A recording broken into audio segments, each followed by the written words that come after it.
defined by our illnesses, and we certainly don't let them slow us down. We are kids like every other, looking for fun, friendship, and the chance to raise a little hell. A hole-in-the-wall game camper.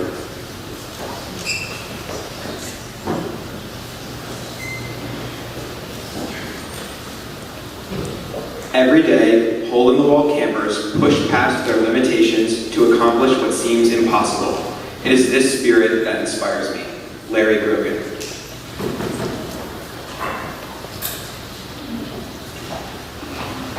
Good morning. My name is Matthew Swenson, and I'm a sixth form day student from Simsbury, Connecticut. What's in a name? For me, I have numerous different names and nicknames. Swens, M-Swens, Swenceroni, Swens Toast, Matt. The one most important to me, however, is the name that very few people call me, and that is Matthew. My parents named me Matthew because it means gift from God. They gave me that name because, when I was very little, when I wasn't even a day old, when my name was still Michael, I was diagnosed with tetralogy of Fallot.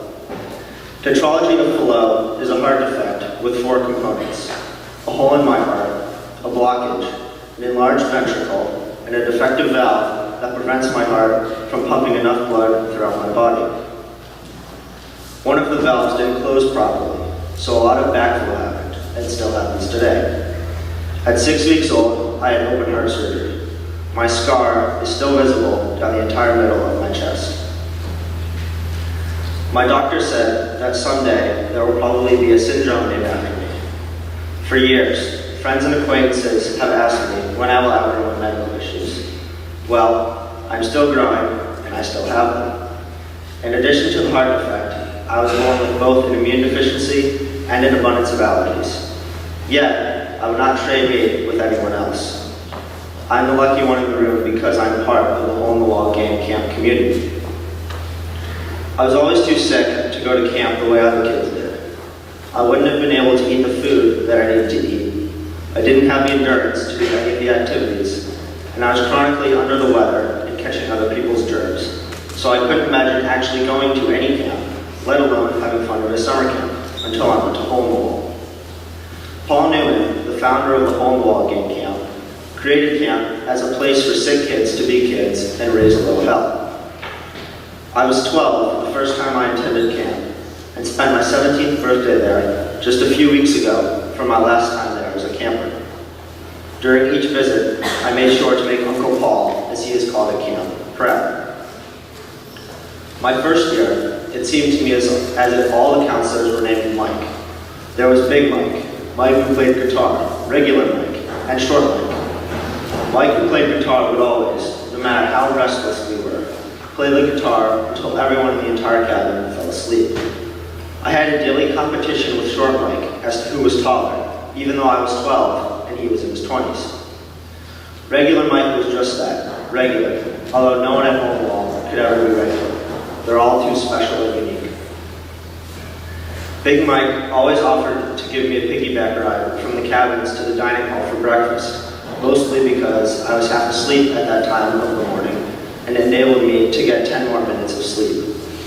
That first year, I also discovered breakfast dessert, because who doesn't like a dairy-free, nut-free, egg-free chocolate brownie for breakfast? Not to mention the marshmallows. Who knew there were so many things to do with marshmallows? They are good for juggling, tossing, and catching in your mouth. But most of all, they make a great glue. As a 15-year-old senior camper, you are allowed and expected to prank counselors, and a group of us did exactly that. We carried our counselor's bunk into the middle of cabin circle, and then placed all of his socks, filled with marshmallows, on top of his bed and jumped up and down. We conveniently left his bed and marshmallow-filled socks in cabin circle during a rainstorm. I wasn't kidding when I said marshmallows make a good glue. Yes, Paul Newman would have been proud of the hell we raised that week. Of course, there's much more to camp than just fun and games. The amazing counselors and nurses helped me to learn how to cope with chronic, life-threatening illnesses and be okay. I also realized that I was not alone. Many of the staff were former campers or siblings of former campers. I didn't have to explain.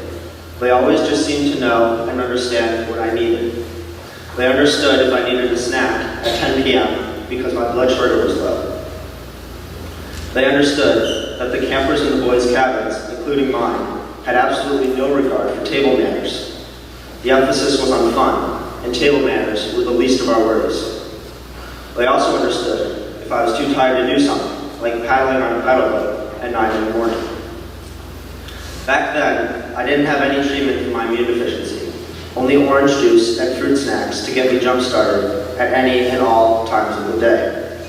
Sometimes I would be grumpy, and they understood that too. This past summer, while I was at Hero's Journey, I had to do my infusion, which is essentially the white blood cells from 1,000 different people infused into my leg through 3 needles for 3 hours. The counselor said they had never had someone do an infusion in the woods, and yet they made it work without making me feel bad or different. They even firemen carried me into a van with the rest of the campers because, in the middle of my infusion, there was a violent thunderstorm. It probably sounds like a cliche, but people at Homewall just get it. They don't judge, there are no put-downs, and everyone is special. There are also lots of hugs, high fives, smiles, laughter, and ridiculous songs and dances. Camp gives kids and their families the chance to forget about the daily grind of chronic illness. That is why I want to give back by participating in my own bike event. In the past, I participated in Angel Ride, an annual 25-mile bike ride to raise money and awareness for home walking camp. This year, Angel Ride is during Westminster's graduation weekend, so I won't be able to attend, but I still want to help. I plan to ride 1 mile for every $100 that is donated, up to $2,500. That is the cost to send one child to camp for 1 week. Thank you for any contribution that you make today.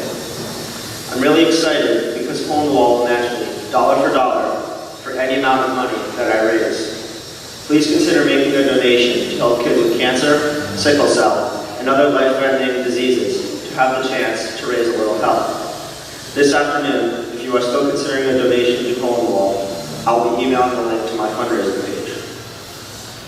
This past spring, I participated in a research study to investigate how changes in the amino acid makeup of certain genes are linked to infection and immune function.